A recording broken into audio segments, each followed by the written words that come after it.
HSC সায়েন্সের পরীক্ষা শেষ, সেখানে আমার মেজর ছেলে ছিল, ওর এক্সাম শেষ হয়েছে। তো খুব মজা করার জন্য ফ্রেন্ডদেরকে ইনভাইট করলো, তারা চলে আসছে। এখানে আমি দুপুরে রান্না বান্না করে সব রেডি করেছি টেবিলে। দুপুরে বন্ধুবান্ধব, তার মায়েরা মানে আমার বান্ধবী, এই যে রিসালাতের আম্মু তুলি, এখানে সাইফের আম্মু আছে, তুলির আম্মু, নিবিড়ের আম্মু, নির্ঝরের আম্মু, এখানে সবাই আছে। খাবারের জন্য ডাকছি সবাইকে। আর এনারা হচ্ছে পুরা ঘর গরম করে ফেলছে, গান বাজনা গিটার দিয়ে বন্ধু বান্ধব নিয়ে আড্ডা, খাবার খেতে ডাকছি, এদিকে কোনো খবর নাই।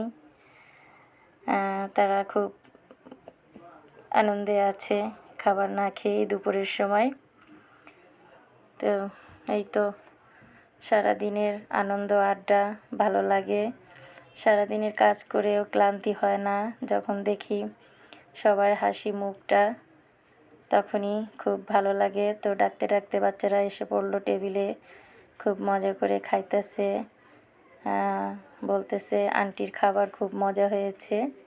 তো ভালো রিভিউ দিচ্ছে, ওদের রিভিউ শুনে আসলে সারাদিনের কষ্টটা সার্থক হয়েছে।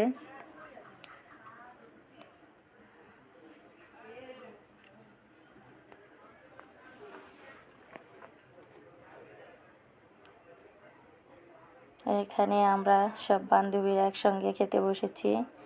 দুপুরের খাবারটা সবাই সুন্দর করে সেরে নিচ্ছি।